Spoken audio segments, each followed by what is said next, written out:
প্রভু যীশু খ্রিস্টের বিজয় নামে আপনাদের প্রত্যেককে জানাই অনেক অনেক অনেক শুভেচ্ছা। আশা করি আপনারা সকলে খুব ভালো আছেন পিতা ঈশ্বরের মহান অনুগ্রহ এবং আশীর্বাদে। হালেলুয়া, পিতা ঈশ্বরের গৌরব হোক। আসুন আমরা প্রকাশিত বাক্য অধ্যয়নের মধ্যে আছি, আর এর আগের ভিডিওতে আমরা প্রকাশিত বাক্যের 9 অধ্যায় অর্থাৎ ষষ্ঠ তুরিধ্বনি পর্যন্ত খুব সংক্ষেপে মূল বিষয়বস্তু আমরা ঈশ্বরের বাক্য থেকে দেখেছি, তাই না? সপ্তম তুরিধ্বনি বাজার আগে প্রকাশিত বাক্যের 10 এবং 11 অধ্যায়ে দুটি গুরুত্বপূর্ণ ঘটনার উল্লেখ আছে। আজ আমরা 10 অধ্যায়ের গুরুত্বপূর্ণ বিষয়ের উপরে আলোকপাত করব। এর আগে আমরা দেখেছি যে প্রথম শিলমোহর খোলার পর থেকেই এই পৃথিবীতে কিভাবে একের পর এক ভয়ানক দুর্যোগ ও প্রাকৃতিক বিপর্যয় শুরু হয়েছে এবং বিনাশ হচ্ছে।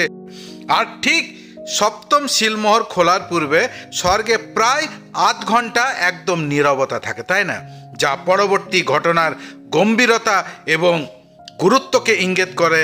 এবং সপ্তম শিলমোহর খোলার আগে সেখানে আমরা দুটি ঘটনার বিবরণ দেখতে পাই যা লিপিবদ্ধ রয়েছে প্রকাশিত বাক্যের 7 অধ্যায়ে। একটি হলো 1,44,000 লোকেদের শিলমোহর, অর্থাৎ ইসরায়েলের 12টি বংশের মধ্যে থেকে প্রত্যেক বংশে 12,000 লোকেদের শিলমোহর করা। এই ঘটনাটি পৃথিবীতে হয় এবং পরবর্তী ঘটনাটি স্বর্গের দিকে ইঙ্গিত করে। সেখানে প্রত্যেক দেশের, গোষ্ঠীর, জাতির ও ভাষাভাষীর লোকের এক বিশাল বিশাল জনারণ্য, যাদের গণনা করার সামর্থ্য কারও নেই, যাদের ঈশ্বরের সিংহাসনের সামনে আমরা দেখতে পাই। হালেলুয়া, পিতা ঈশ্বরের গৌরব। প্রকাশিত বাক্যের 6 অধ্যায় থেকে 9 অধ্যায় পর্যন্ত আমরা দেখেছি ভীষণ দুর্যোগ, প্রাকৃতিক বিপর্যয়, লড়াই, মহামারী, দুর্ভিক্ষ, বন পশু দ্বারা হত্যা। তারপরে ফরাত নদীর তীরে 4টে দূতকে মুক্ত করা হয় এবং তাদের নেতৃত্বে 20 কোটি দুষ্ট আত্মার দ্বারা মানব জাতির 1/3কে মেরে ফেলা। কত কি না হচ্ছে এই পৃথিবীতে, সেই বিষয়ে আমরা দেখেছি, তাই না? আর ঠিক এমনই এক সময় যখন এই পৃথিবীর প্রায় অর্ধেক মানুষ শেষ হয়ে গেছে, সপ্তম তুরিধ্বনির আগে এখানেও 10 এবং 11 অধ্যায়ের কিছু ঘটনার বিবরণ আমরা দেখতে পাচ্ছি। ঠিক যেমন সপ্তম শিলমোহর খোলার আগে দুটি ঘটনার বিবরণ সেখানে আমরা দেখেছি, আর ঠিক তেমনি সপ্তম তুরিধ্বনির বাজার আগেও 10 এবং 11 অধ্যায়ে আমরা দুটি ঘটনার বিবরণ দেখতে পাচ্ছি। আমরা দেখি হবক্কুক তার পুস্তকে আবেদন জানিয়েছেন। হবক্কুক তার 3 অধ্যায় 2 পদ আমি পড়ছি। সেখানে লেখা আছে, হে সদাপ্রভু, আমি তোমার কাজের কথা শুনে ভয় পেলাম। হে সদাপ্রভু, আমাদের কালে সেগুলি তুমি আবার করো, আমাদের সময় তুমি সেগুলো দেখাও। ক্রোধের সময় তুমি মমতা করবার কথা ভুলে যেও না। ক্রোধের সময় তুমি মমতা করবার কথা ভুলে যেও না। হবক্কুকের আবেদন ছিল, হে সদাপ্রভু, ক্রোধের সময় তুমি মমতা করবার কথা ভুলে যেও না। আর আমরা এখানে পিতা ঈশ্বরের সেই মমতা দেখতে পাচ্ছি। এরপরে আরও ভয়ানক যে সকল দুর্যোগ পৃথিবীকে বিনাশ করতে আসছে, তার ঠিক পূর্ব মুহূর্তে পিতা ঈশ্বর তার মমতা আরেকবার দেখালেন। প্রকাশিত বাক্য 10 এবং 11 অধ্যায়ের মধ্যে আমরা সেই বিষয়গুলি দেখতে পাচ্ছি। আমরা এখানে এক ভয়ানক দুর্যোগের মধ্যে হঠাৎ একটি শক্তিশালী স্বর্গদূতকে দেখতে পাচ্ছি এই 10 অধ্যায়ে। হবক্কুক বলেছেন, হে ঈশ্বর, যখন তোমার ভয়ঙ্কর ক্রোধের দিন শুরু হবে এই পৃথিবীতে, তখন সেই ক্রোধের সময় তুমি একটু মমতা করবার কথা ভুলে যেও না, একটু দয়া করো। আর আমরা এখানে ঈশ্বরের সেই দয়া দেখতে পাচ্ছি এই স্বর্গদূতের মাধ্যমে। ঈশ্বরের অতি ভয়ানক ক্রোধের বিপত্তির ঠিক শুরু হবার আগে, এর পূর্বে আমরা দেখেছি সপ্তম শিলমোহর খোলার আগে প্রকাশিত বাক্যের 7 অধ্যায় বর্ণিত দুটি ঘটনার বিবরণ, তাই না? তারপরে সপ্তম শিলমোহর খোলা হয় এবং সেই থেকেই শুরু হয়ে যায় সপ্তম তুরিধ্বনির বিপত্তি। আর ঠিক সপ্তম তুরিধ্বনির আগে আবার একটু গ্যাপ আছে। সেখানে আমরা প্রকাশিত বাক্যে আবার দুটি ঘটনার বিবরণ দেখতে পাচ্ছি, যা 10 এবং 11 অধ্যায় লিপিবদ্ধ আছে। প্রথমে এক শক্তিশালী স্বর্গদূতের বিবরণ 10 অধ্যায়ে আমরা দেখতে পাই, এবং তারপরে দুজন সাক্ষীর বিবরণ যা আছে 11 অধ্যায়। তারপরে সপ্তম তুরিধ্বনির সাথে সাথেই পরবর্তী 7টি ঈশ্বরের বাটির কোপের বিবরণ শুরু হয়ে যায়, যখন শুরু হচ্ছে মহা সংকটকাল। আর ঠিক তারপরেই প্রভু যীশু খ্রিস্টের দ্বিতীয় আগমন এবং 1000 বছরের রাজত্ব শুরু হবে এই পৃথিবীতে। হালেলুয়া, পিতা ঈশ্বরের গৌরব হোক। এই 10 অধ্যায় যে গুরুত্বপূর্ণ বিষয়টি আছে সেটাকে আমরা 5টি ভাগে ভাগ করে আমরা এর মূল গুরুত্বপূর্ণ বিষয়টি বোঝার চেষ্টা করব। এই 10 অধ্যায়কে বলা যেতে পারে the great mystery of the Lord, the great mystery of the Lord, অর্থাৎ ঈশ্বরের মহান রহস্য। যাই হোক, এই 5টি বিষয় আমরা খুব সংক্ষেপে দেখব। তাহলে এই 10 অধ্যায়ের মহত্বপূর্ণ বিষয়টি যা এক শক্তিশালী স্বর্গদূতের মাধ্যমে প্রকাশ পাচ্ছে সেই বিষয়টি আমরা পরিষ্কার বুঝতে পারব। প্রথম বিষয়টি হলো অ্যান ইউনিক এঞ্জেল, অর্থাৎ এক বিচিত্র বা এক অনন্য স্বর্গদূত। অ্যান ইউনিক এঞ্জেল অর্থাৎ এক অনন্য বা বিচিত্র স্বর্গদূত। এবং দ্বিতীয় বিষয়টি হলো অ্যান ইউনিক অ্যাক্ট, অর্থাৎ এক অসাধারণ কার্য। তৃতীয় বিষয় এখানে দেখতে পাই আমরা অ্যান ইউনিক অ্যান্সার, অর্থাৎ এক অনন্য উত্তর, এক বিচিত্র উত্তর। চতুর্থ বিষয়টি হলো an unique announcement, an unique announcement, অর্থাৎ এক অনুপম ঘোষণা। এবং পঞ্চম বিষয়টি হলো অ্যান ইউনিক অ্যাসাইনমেন্ট, অর্থাৎ এক অনন্য নিয়োগ। এই 5টি বিষয় আমরা ঈশ্বরের বাক্য থেকে দেখব। তাহলে এই 10 অধ্যায়ের মহান রহস্য আমরা বুঝতে পারবো, নচেত কোনো রূপকথার গল্পের ন্যায় আমাদের কাছে লাগবে। আমি ঈশ্বর পিতা, পুত্র, পবিত্র আত্মার গৌরব মহিমা প্রশংসা করি আজকের এই বাক্যের জন্য, যা আপনাদের সামনে তুলে ধরতে পারছি, যেন পিতা ঈশ্বরের মহানামের গৌরব হয় আপনাদের মাধ্যমে। হালেলুয়া, পিতা ঈশ্বরের গৌরব হোক। প্রথমেই আমরা দেখব অ্যান ইউনিক এঞ্জেল, অর্থাৎ এক অনন্য স্বর্গদূত, যা প্রকাশিত বাক্যের 10 অধ্যায়ের মূল বিষয়, যার মাধ্যমে পিতা ঈশ্বর অনেক গভীর নিগূঢ় তত্ত্ব প্রকাশ করেছেন এবং প্রেরিত শিষ্য যোহন সেই বিষয়ে খুব বিস্তারিতভাবে সুন্দরভাবে তিনি তুলে ধরেছেন। লেখা আছে প্রকাশিত বাক্য তার 10 অধ্যায় 1 পদ। আমি বিসিভি ট্রান্সলেশনটি পড়ছি। এরপর আমি, অর্থাৎ যোহন, এরপর আমি অন্য একজন শক্তিশালী দূতকে স্বর্গ থেকে নেমে আসতে দেখলাম। অর্থাৎ অন্য কোনো সাধারণ দূত নয়, বা যারা তুড়ি বাজাচ্ছে তারা নয়। যোহন কি দেখলেন? একজন শক্তিশালী দূতকে স্বর্গ থেকে নেমে আসতে দেখলাম। তার পরনে ছিল মেঘের পোশাক। খুব ভালো করে শুনবেন। তার পরনে ছিল মেঘের পোশাক ও তার মাথায় ছিল এক মেঘধনু। তার মুখমণ্ডল ছিল সূর্যের মতো আর তার পা দুটি ছিল আগুনের স্তম্ভের মতো। এই সকল বিবরণ দেখে অনেকেই এই স্বর্গদূতকে বলে থাকেন ইনি প্রভু যীশু খ্রিস্ট। বিশেষ করে এই স্বর্গদূতের বিবরণ দেখে এই দূতকে প্রভু যীশু খ্রিস্ট বলে ঘোষণা করে বিশেষ করে ইয়েহোবা উইটনেস এবং সেভেন্থ ডে অ্যাডভেন্টিস্ট চার্চ।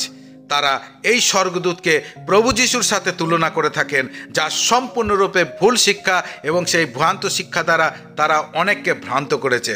প্রেরিত শিষ্য লিখেছেন এক শক্তিশালী স্বর্গদূত, তিনি যে হঠাৎ এই 10 অধ্যায়ের এইরকম এক স্বর্গদূতের বিবরণ দিয়েছেন তা নয়।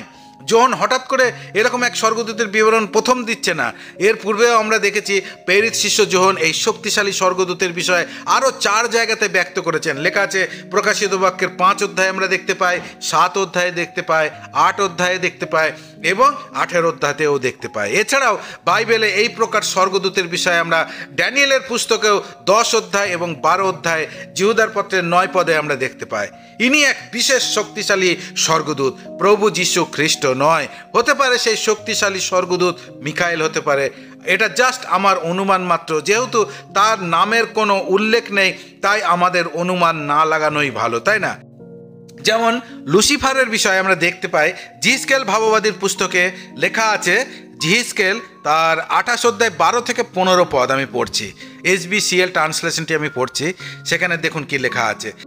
হে মানুষের সন্তান, সোরের রাজার বিষয় তুমি বিলাপ করে করে তাকে বলো যে প্রভু সদাপ্রভু বলছেন, তুমি ছিলে সম্পূর্ণ নিখুঁত, জ্ঞানে পূর্ণ এবং সৌন্দর্যে পরিপূর্ণ।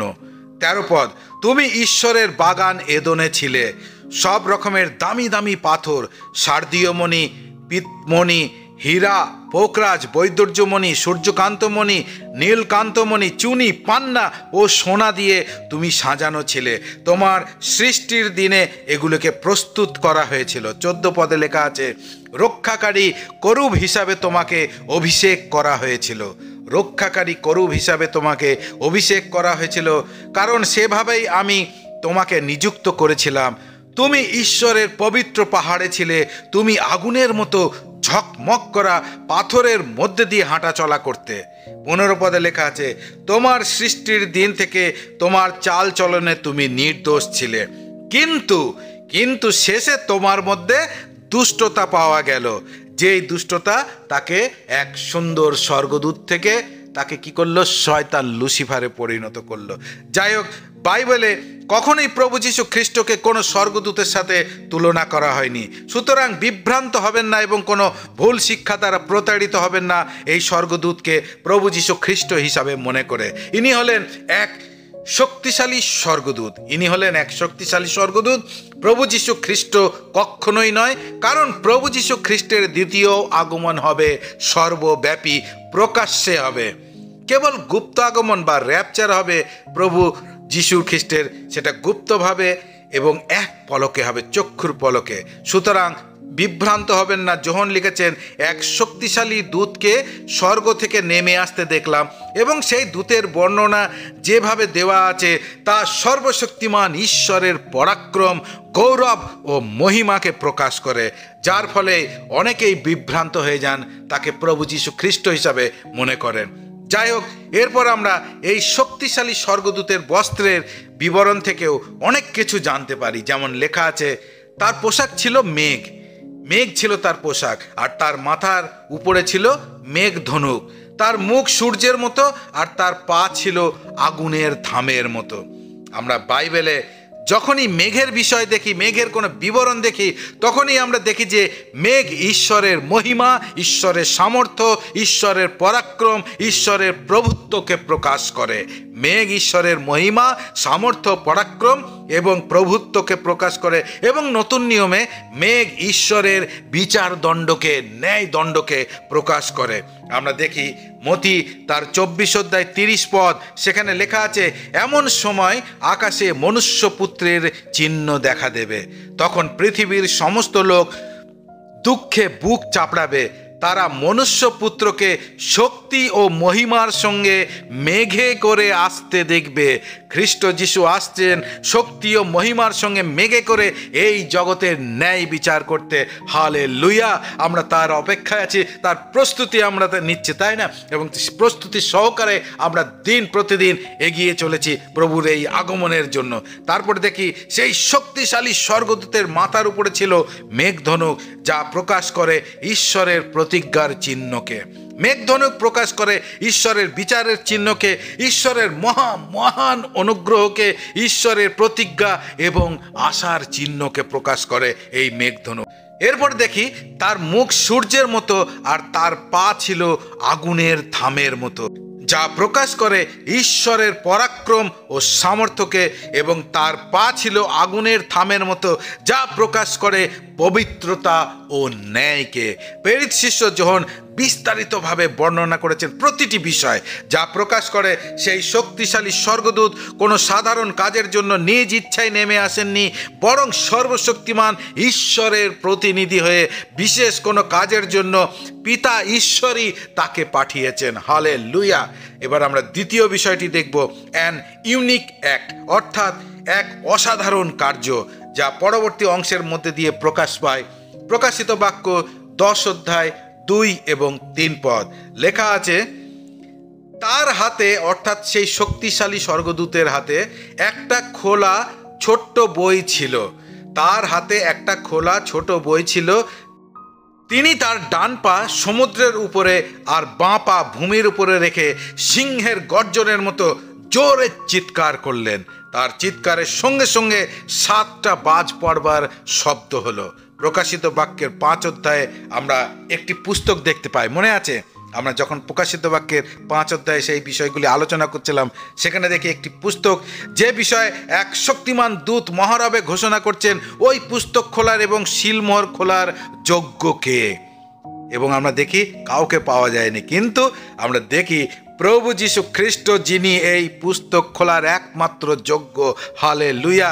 প্রভু যীশু খ্রিস্ট যিনি এই পুস্তক খোলার একমাত্র যোগ্য, তিনি সেই সিলমোহরগুলি এক এক করে খুললেন এবং এই পৃথিবীতে এক এক করে ভয়ানক বিপত্তি, যা প্রথম সিলমোহর, দ্বিতীয় সিলমোহর, তৃতীয় সিলমোহর, এইভাবে সপ্তম সিলমোহর পর্যন্ত ভয়ানক বিপত্তি যা ঈশ্বরের ন্যায়, তা শুরু হয়ে যায়। যে বিষয়ে আমরা এর আগের ভিডিওগুলিতে আলোচনা করেছি, আপনারা অবশ্যই সেই ভিডিওগুলি না দেখে থাকলে অবশ্য করেই দেখে নেবেন, লিঙ্কগুলি সব দেওয়া আছে ডেসক্রিপশন বক্সে।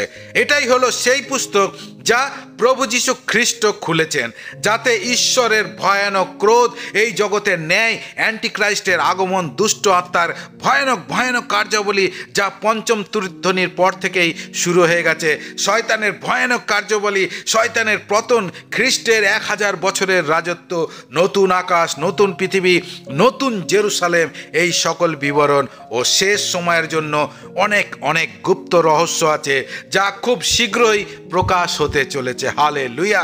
স্বর্গদূতের ডান পা কোথায় আছে?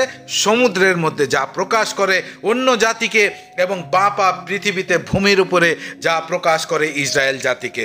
অর্থাৎ এই পৃথিবীর উপরে ঈশ্বরের নিয়ন্ত্রণ এবং পরাক্রমকে বোঝায়। এই পৃথিবীর উপরে ঈশ্বরের নিয়ন্ত্রণ এবং পরাক্রমকে বোঝায়। তার ডান পা সমুদ্রের উপরে আর বাঁ পা ভূমির উপর রেখে সিংহের গর্জনের মতো জোরে চিৎকার করলেন, যা প্রকাশ করে এই পৃথিবীর উপরে ঈশ্বরের পরাক্রম, শক্তি ও সামর্থ্যকে।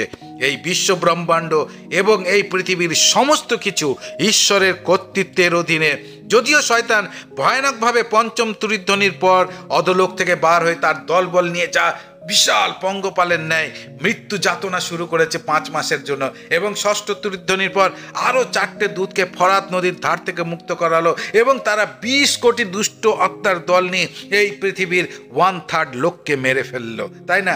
কিন্তু এই সমস্ত কিছু তারা নিজের ইচ্ছা নয়, বরং ঈশ্বরের অনুমতিতে করছে, এবং খুব শীঘ্রই পিতা ঈশ্বর এই পৃথিবীর উপরে তার রাজ্য স্থাপন করতে চলেছেন, এবং শয়তানকে বন্দী বানিয়ে শেষ বিচারের পর অনন্ত নরকে ফেলে দেওয়া হবে। হালেলুয়া!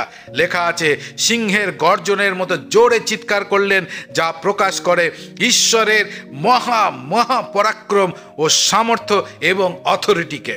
ঈশ্বরের মহাপরাক্রম, সামর্থ্য এবং অথরিটিকে, অর্থাৎ এই শক্তিশালী স্বর্গদূত নেমে এসে ঈশ্বরের গুপ্ত রহস্যকে উন্মোচন করছেন। তাই প্রেরিত শিষ্য জন সব বিষয়গুলি খুব বিস্তারিতভাবে জানিয়েছেন, যেন কোনো বিষয় ছুটে না যায়। জিরমিয়া ভাববাদী তার পুস্তকে লিখেছেন 25 অধ্যায়, আমরা দেখব 29 এবং 30 পদ। সেখানে লেখা আছে, দেখো, আমার নিজের শহরকেই আমি প্রথমে ধ্বংস করতে যাচ্ছি, তাহলে তোমরা কি শাস্তি না পেয়েই থাকবে? তোমরা শাস্তি পাবে, কারণ পৃথিবীর সব লোকদের বিরুদ্ধে আমি যুদ্ধ ডেকে আনছি। আমি সর্বক্ষমতার অধিকারী সদাপ্রভু এই কথা বলছি। আমি সর্বক্ষমতার অধিকারী সদাপ্রভু এই কথা বলছি। এখন তুমি তাদের বিরুদ্ধে নবী হিসাবে এই সব কথা বলো। সদাপ্রভু উপর থেকে গর্জন করবেন, তার পবিত্র বাসস্থান থেকে তিনি তার গলার স্বর শোনাবেন, এবং তার দেশের বিরুদ্ধে খুব জোরে গর্জন করবেন। যারা আঙ্গুর মাড়াই করে তাদের মতোই তিনি পৃথিবীতে বাসকারী সকলের বিরুদ্ধে চিৎকার করবেন। জোয়েল ভাববাদী লিখেছেন 3 অধ্যায় 16 পদ, সদাপ্রভু সিয়ন থেকে গর্জন করবেন, জেরুসালেম থেকে জোরে কথা বলবেন, পৃথিবী ও আকাশ কাঁপতে থাকবে, কিন্তু সদাপ্রভুই হবেন তার লোকদের জন্য আশ্রয়স্থান, ইসরায়েলের লোকদের জন্য একটা দুর্গ। আমোস ভাববাদী লিখেছেন আমোস 1 অধ্যায় 2 পদ, আমোস বললেন, সদাপ্রভু সিয়ন থেকে গর্জন করছেন এবং জেরুসালেম থেকে জোরে কথা বলছেন, তাতে রাখালদের চরণভূমি সব শুকিয়ে যাচ্ছে ও কার্মেল পাহাড়ের চূড়ার গাছপালা মরে যাচ্ছে। প্রেরিত শিষ্য যোহন লিখেছেন, তার চিৎকারের সঙ্গে সঙ্গে 7টা বাজ পড়বার শব্দ হলো, যা প্রকাশ করে পরিপূর্ণতা। বাইবেলে 7 সংখ্যা খুবই গুরুত্বপূর্ণ এবং যা প্রকাশ করে পরিপূর্ণতা, অর্থাৎ ঈশ্বরের মহান পরিকল্পনা খুব শীঘ্রই পরিপূর্ণতা লাভ করতে চলেছে। হালেলুয়া। সময় আর বেশি নেই, সেই বিষয়টি এই স্বর্গদূতের মাধ্যমে পিতা ঈশ্বর প্রকাশ করছেন। হালেলুয়া। আসুন আমরা এবার তৃতীয় বিষয় দেখব, অ্যান ইউনিক অ্যান্সার, অর্থাৎ এক অনন্য উত্তর। এক অনন্য উত্তর। লেখা আছে প্রকাশিত বাক্য 10 অধ্যায় 4 পদ, যখন সেই 7টি বজ্রধ্বনি কথা বলল, আমি তা লিখতে উদ্যত হলাম। অর্থাৎ সেই শক্তিশালী দূত যখন জোরে চিৎকার করলেন, যেটা 7টা বজ্রদূত মতন আওয়াজ হয়েছিল, সেই 7টি বজ্রধ্বনি যে কথা বলেছিল সেটা যখন লিখতে যোহন উদ্যত হলো, তখন কি হলো? কিন্তু আমি স্বর্গ থেকে এক বাণী শুনতে পেলাম। ঈশ্বর কি বলছেন? তা আমাকে বলছিল, 7 বজ্রধ্বনির বাণী শিলমোহরাঙ্কিত করো, কিন্তু তা লিপিবদ্ধ করবে না।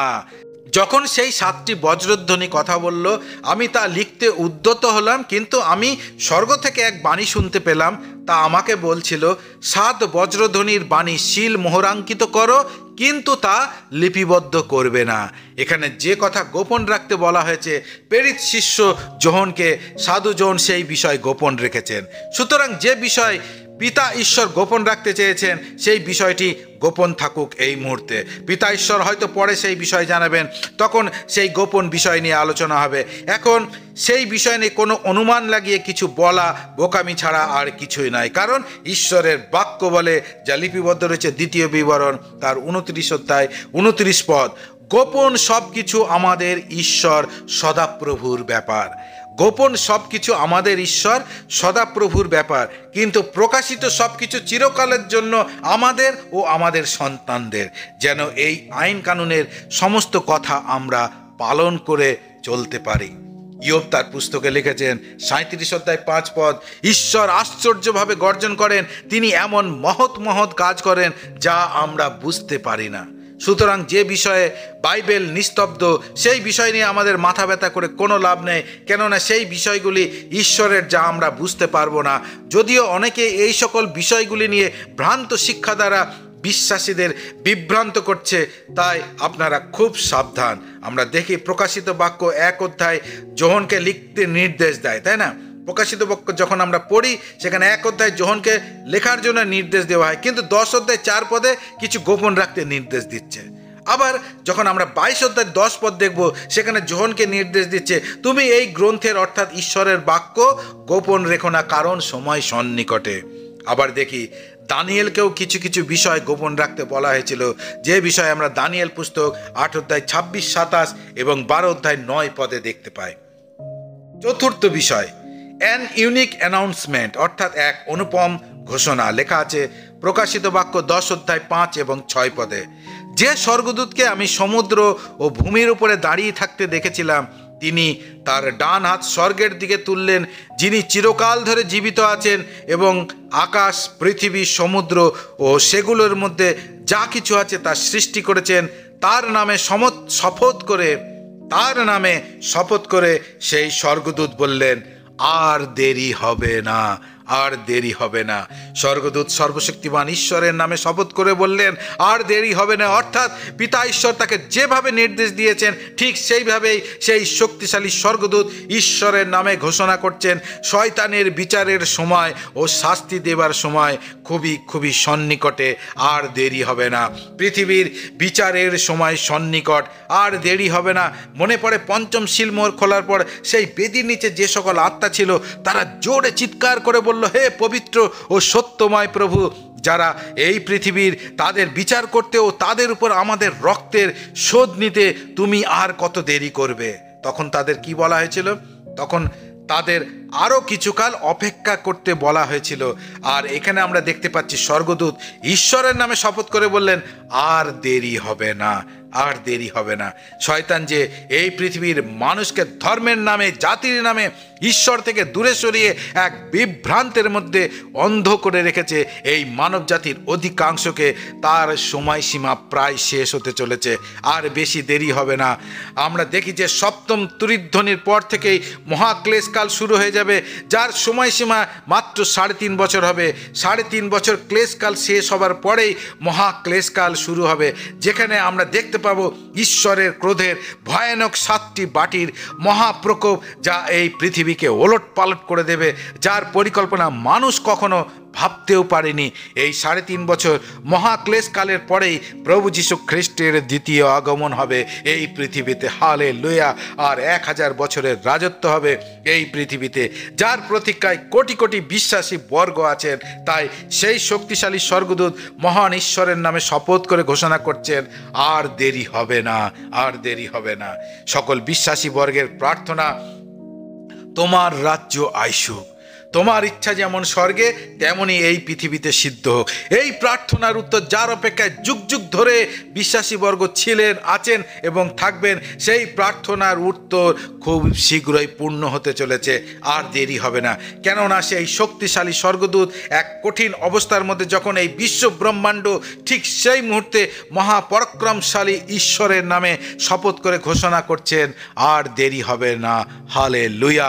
পিতা ঈশ্বরের গৌরব হোক। পরের অংশে লেখা আছে, প্রকাশিত বাক্য 10 অধ্যায় 7 পদ, কিন্তু সপ্তম স্বর্গদূত তার তুড়ি বাজাবার দিনে ঈশ্বরের গুপ্ত উদ্দেশ্য পরিপূর্ণ হবে। ঈশ্বর তার নিজের দাসদের কাছে অর্থাৎ নবীদের কাছে যা জানিয়েছিলেন ঠিক সেই মতোই এটা হবে। অর্থাৎ যখন এই স্বর্গদূত ঘোষণা করছেন সেই সময়টা হলো ষষ্ঠ তুরিধ্বনির পর, তাই না? আর লেখা আছে সপ্তম স্বর্গদূত তার তুড়ি বাজাবার দিনে ঈশ্বরের গুপ্ত উদ্দেশ্য পরিপূর্ণ হবে। এখন হয়তো ভাবছেন ঈশ্বরের গুপ্ত উদ্দেশ্য কি, যার পূর্ণতা লাভ করতে চলেছে সপ্তম স্বর্গদূত তার তুড়ি বাজাবার দিনে, অর্থাৎ এরপরেই তা ঘটতে চলেছে, আর দেরি হবে না। হালেলুয়া। আমরা দেখি সাধু পৌল রোমীয় পত্র 11 অধ্যায় 25 পদে লিখেছে, ভাই বোনেরা, আমি চাই না যে এই গুপ্ত রহস্য সম্পর্কে তোমরা অজ্ঞাত থাকো, যেন তোমরা আত্ম অহংকারী না হও, যতক্ষণ না অইহুদিরা পূর্ণ সংখ্যায় মণ্ডলীতে প্রবেশ লাভ করে, ততক্ষণ ইসরায়েল জাতি আংশিক কঠোর হয়েছে, অর্থাৎ অন্য জাতির পরিত্রাণ বা মুক্তি লাভ। ইফিসীয় 3 অধ্যায় 3 থেকে 11 পদ, সেখানে লেখা আছে, অর্থাৎ ঈশ্বরের যে গুপ্ত রহস্য আমাকে জ্ঞাপন করা হয়েছে সে কথা আমি সংক্ষেপে আগেই লিখেছি। 4 পদ, এই লিপি পাঠ করলে খ্রিস্টের গুপ্ত রহস্যে আমার অন্তর্দৃষ্টির কথা তোমরা বুঝতে পারবে। অন্য প্রজন্মের মানুষের কাছে এই সত্য ব্যক্ত হয়নি, যেমন বর্তমান প্রজন্মে ঈশ্বরের পবিত্র প্রেরিত শিষ্যদের এবং ভাববাদীদের কাছে পবিত্র আত্মা তা প্রকাশ করেছে। 6 পদ, এই গুপ্ত রহস্য হলো সুসমাচারের মাধ্যমে অইহুদিরা ইসরায়েলিদের সঙ্গে একই উত্তরাধিকারের শরিক, একত্রে একই দেহের বিভিন্ন অঙ্গ এবং খ্রিস্ট যিশুতে একই প্রতিশ্রুতির যৌথ অংশীদার। 7 পদ, ঈশ্বরের পরাক্রমের সক্রিয়তায় তারই অনুগ্রহ দানের দ্বারা আমি এই সুসমাচারের পরিচারক হয়েছি। ঈশ্বরের সকল পবিত্রগণের মধ্যে আমি সর্বাপেক্ষা তুচ্ছ হলেও এই অনুগ্রহ আমাকে দেওয়া হয়েছিল যেন খ্রিস্টের অতুল ঐশ্বর্যের সুসমাচার অইহুদিদের কাছে প্রচার করি। 9 পদ, এবং এই গুপ্ত রহস্যের প্রয়োগ প্রত্যেকের কাছে স্পষ্ট করে দিই, যা অতীতকালে সব কিছুর সৃষ্টিকর্তা ঈশ্বরের কাছে গুপ্ত রাখা ছিল। তার অভিপ্রায় ছিল এই যে এখন মণ্ডলীর মাধ্যমে যেন ঈশ্বরের বহুবিধ প্রজ্ঞা, স্বর্গীয় স্থানের আধিপত্য ও কর্তৃত্ব সকলের কাছে প্রকাশ করা যায়। এ ছিল তার চিরকালীন অভিপ্রায়, যা তিনি আমাদের প্রভু যীশু খ্রিস্টে সাধন করেছেন। হালেলুয়া। পিতা ঈশ্বর প্রথমেই ইসরায়েল জাতির জন্য কার্য করেছিলেন, যা আমরা আদি পুস্তক থেকে মালাকি পুস্তকের মধ্যে দেখতে পাই। কিন্তু প্রভু যীশু খ্রিস্টের ক্রুশীয় বলিদানের পর অন্য জাতির জন্য, অর্থাৎ হিন্দু, মুসলিম, শিখ, বৌদ্ধ, জৈন এবং আরও না জানি কত সকল ধর্ম আছে, সেই সকল মানবজাতি, যে সকল মানবজাতি এই পৃথিবীতে রয়েছে, তাদের উদ্ধারের রাস্তা খুলে দিলেন। এটাই হলো পিতা ঈশ্বরের গুপ্ত রহস্য। আর এজন্যই আমরা খ্রিস্টের প্রচার সকলের কাছে করি, যেন সকলে ঈশ্বরের গুপ্ত উদ্দেশ্যকে জানতে পারে। আমরা কোনো ধর্ম স্থাপন কিংবা পরিবর্তনের জন্য খ্রিস্টের প্রচার করি না। হ্যাঁ, আমরা কোনো ধর্ম স্থাপন কিংবা ধর্ম পরিবর্তনের জন্য খ্রিস্টের প্রচার করি না। সর্বশক্তিমান ঈশ্বরের গুপ্ত উদ্দেশ্য, যা অন্য জাতির উদ্ধারের জন্য, সেই পরিত্রাণের কথা আমরা অন্যদের কাছে জানাই, কারণ প্রভু যীশু খ্রিস্ট স্বর্গে যাওয়ার আগে এই আদেশই আমাদের দিয়ে গেছেন, যেন সকল মানব জাতি পরিত্রাণ পায়, একজনও যেন বিনষ্ট না হয়। আমরা দেখেছি স্বর্গদূতের 2 পা 2 স্থানে আছে, সমুদ্র যা অন্য জাতিকে ইঙ্গিত করছে এবং ভূমি যা ইসরায়েল জাতিকে ইঙ্গিত করছে। অন্য জাতির পরিত্রাণের পথ যা হলো ঈশ্বরের গুপ্ত উদ্দেশ্য। আর সেই উদ্দেশ্যকে পূর্ণ করার জন্য আজ বিশ্বাসীরা শত শত যাতনা তাড়নার মধ্যেও মৃত্যুকে উপেক্ষা করে খ্রিস্টের প্রচার করে, যেন মানব জাতি মুক্তি লাভ করে। আর এজন্য শত শত বিশ্বাসী বর্গকে মৃত্যুবরণ করেছেন এবং আরও করবেন, যার সাক্ষ্য ইতিহাসের পাতা থাকবে। হালেলুয়া। সাধু পৌলের নিবেদন, কলসীয় তার 4:3-4 পদ, আমাদের জন্য প্রার্থনা করো যেন ঈশ্বর আমাদের জন্য বাক্যের দরজা উন্মুক্ত করে দেন এবং আমরা খ্রিস্টের গুপ্ত রহস্য ঘোষণা করতে পারি। যে কারণে আমি শিকলে বন্দী আছি, প্রার্থনা করো যেন যেমন উচিত আমি স্পষ্ট রূপে ব্যক্ত করতে পারি। হালেলুয়া। পিতা ঈশ্বরের গৌরব হোক। মথি লিখিত সুসমাচারে আমরা দেখি 13 অধ্যায় ঈশ্বরের রাজ্যের গুপ্ত রহস্য উন্মোচন হয়েছে। রোমীয় পুস্তকের 11 অধ্যায় ইসরায়েল জাতির অন্ধত্বের গুপ্ত রহস্যের উদ্ঘাটন হয়েছে। প্রথম করিন্থীয় তার 15 অধ্যায় 51-52 পদে যে এবং প্রথম থিসলনিকীয় তার 4 অধ্যায়ে র্যাপচারের অর্থাৎ প্রভু যীশু খ্রিস্টের গুপ্ত আগমনের যে রহস্য তা প্রকাশ পেয়েছে। হালেলুয়া। মিস্ট্রি অফ ললেসনেস অর্থাৎ অনাচারের গুপ্ত রহস্যের প্রকাশ পেয়েছে দ্বিতীয় থিসলনিকীয় তার 2 অধ্যায় 7 পদে। মিস্ট্রি অফ ক্রাইস্ট অর্থাৎ খ্রিস্টের গুপ্ত রহস্যের প্রকাশ পেয়েছে ইফিসীয় তার 3 অধ্যায়ে। Mystery of Christ in you অর্থাৎ আপনার জন্য খ্রিস্টের গুপ্ত রহস্যের উন্মোচন হয়েছে কলসীয় 1 অধ্যায়ে। ঈশ্বরের ইচ্ছা গুপ্ত রহস্য যার প্রকাশ পেয়েছে ইফিসীয় 1 অধ্যায়ের 9 এবং 10 পদে। ঈশ্বর এবং মানুষ প্রভু যীশু খ্রিস্টতে এক হয়, সেই গুপ্ত রহস্যের প্রকাশ পেয়েছে প্রথম তিমথিও তার 3 অধ্যায় 16 পদে। আর ঈশ্বরের নীরবতার রহস্যের প্রকাশ পেতে চলেছে প্রকাশিত বাক্যের 10 অধ্যায়ে। হালেলুয়া।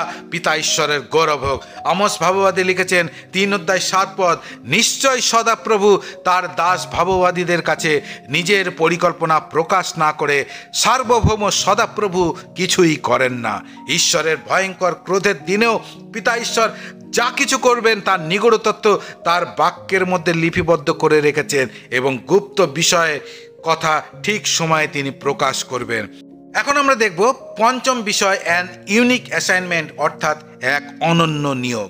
লেখা আছে প্রকাশিত বাক্য 10 অধ্যায় 8 এবং 9 পদ, যাকে আমি স্বর্গ থেকে কথা বলতে শুনেছিলাম তিনি আবার আমাকে বললেন, অর্থাৎ ঈশ্বর এবার প্রথমে বললেন গুপ্ত রেখে কথাগুলো এবং কি বলছেন তারপরে যোহনকে, যে স্বর্গদূত সমুদ্র ও ভূমির উপরে দাঁড়িয়ে আছেন তার কাছে গিয়ে তার হাত থেকে খোলা বইটা নাও। তখন আমি সেই স্বর্গদূতের কাছে গিয়ে সেই বইটা আমাকে দিতে বললাম।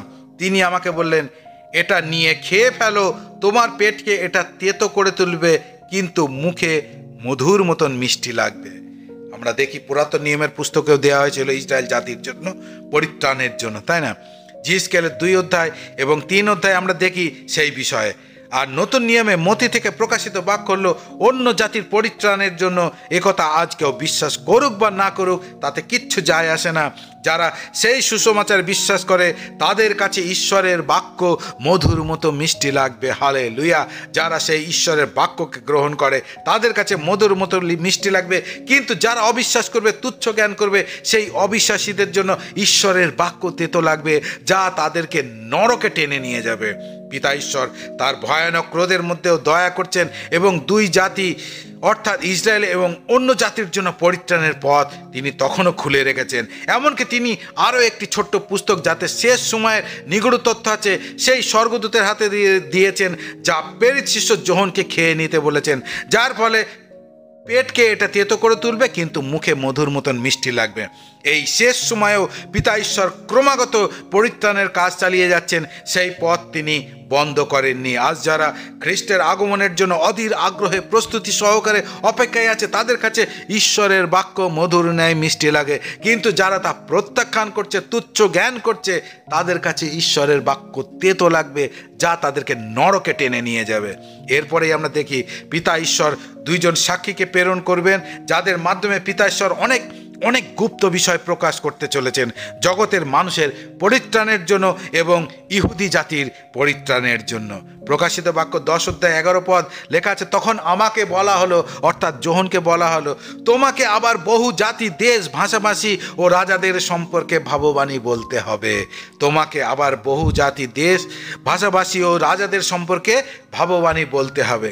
প্রেরিত শিষ্য যোহনকে যে যে নির্দেশ দেওয়া হয়েছিল যোহন তা পূর্ণ করেছেন, এই পুস্তক আমাদের সামনে রেখেছেন। প্রভু যীশু খ্রিস্ট স্বর্গে যাওয়ার আগে আমাদের নির্দেশ দিয়েছেন, যা লিপিবদ্ধ রয়েছে মথি 28 অধ্যায় 19 থেকে 20 পদ। অতএব তোমরা যাও ও সমস্ত জাতিকে শিষ্য করো, পিতা ও পুত্র ও পবিত্র আত্মার নামে তাদের বাপ্তিস্ম দাও। আর আমি তোমাদের যে সমস্ত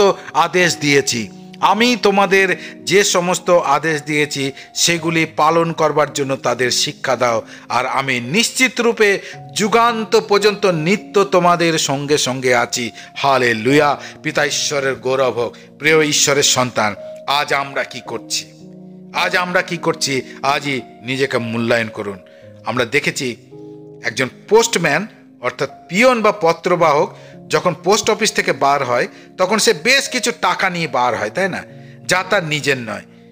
সে কি করে? সারাদিন ধরে ঘুরে ঘুরে তার সমস্ত পত্র এবং সেই অর্থ যার যার ছিল তাদের কাছে পৌঁছে দেয়। সে তার নিজের কাছে কিচ্ছু রাখে না। যদি সে নিজের কাছে রেখে দেয় এবং কাউকে না দেয়, তাহলে তাকে কি বলা হবে? তাকে চোর বলা হবে, তাই না? ঠিক তেমনি যে সুসমাচার আমরা পেয়েছি তা কি আমরা অন্যকে শোনাচ্ছি, না নিজের কাছে রেখে দিয়েছি? পিতা ঈশ্বর সেদিন আমাকে কি বলে সম্বোধন করবেন? উত্তম দাস নাকি দুষ্ট অলস দাস? সাধু পৌল বলছেন, রোমিও তার 1 অধ্যায় 16 পদ লেখা আছে, আমি সুসমাচারের জন্য লজ্জা বোধ করি না, কারণ যারা বিশ্বাস করে তাদের সকলের পরিত্রাণ লাভের জন্য এ হলো ঈশ্বরের পরাক্রম, প্রথমত ইহুদিদের জন্য, পরে অইহুদিদের জন্য। প্রিয় ঈশ্বরের সন্তান, আজ আপনি এই বাক্য শুনছেন, তার মানে আপনার অজান্তেই মহান পিতা ঈশ্বর আপনাকে আবার একটি নতুন করে সুযোগ করে দিলেন। আপনি যে ধর্ম বা জাতিরই হন না কেন, ঈশ্বর আপনার জন্য পরিত্রাণের পথ খুলে রেখেছেন প্রভু যীশু খ্রিস্টের মাধ্যমে। হালেলুয়া! মনে রাখবেন, প্রভু যীশু খ্রিস্ট কোনো ধর্ম বা জাতির ঈশ্বর নন। তিনি সকল মানব জাতির জন্য একমাত্র উদ্ধারের পথ। প্রভু যীশু খ্রিস্টের আগমনের উদ্দেশ্য হলো মানুষ যেন পরিবর্তিত হয়, মানুষ যেন সর্বশক্তিমান ঈশ্বরকে জানতে পারে, ধর্মের অন্ধত্ব এবং কুসংস্কার থেকে মানুষ যেন মুক্তি লাভ করে। প্রেমময় মহান ঈশ্বরের পরিকল্পনা কি তা যেন মানুষ জানতে ও বুঝতে পারে, মানুষ যেন ঈশ্বরের সঙ্গে মিলিত হতে পারে, মানুষ যেন সত্য জানতে পারে এবং পাপ থেকে মুক্তি লাভ করতে পারে। সর্বশক্তিমান ঈশ্বরের ইচ্ছা এই যে মানুষ যেন প্রভু যীশু খ্রিস্টের মাধ্যমে পাপের ক্ষমা পেয়ে অনন্ত নরকবাস থেকে উদ্ধার পেয়ে স্বর্গে যাওয়ার সুযোগ পায়। হালেলুয়া! এই পৃথিবীর মানুষ আজ এ কথা বিশ্বাস করুক বা না করুক, বাইবেল এই কথাই ঘোষণা করে। তাই তো প্রভু যীশু খ্রিস্ট দাবি করেছেন, আমি পথ, সত্য ও জীবন। তিনি বলেননি আমিও। তিনি কি বলেছেন? আমি পথ, সত্য ও জীবন, আমাদিয়া না আসিলে কেহ পিতার নিকট যাইতে পারবে না।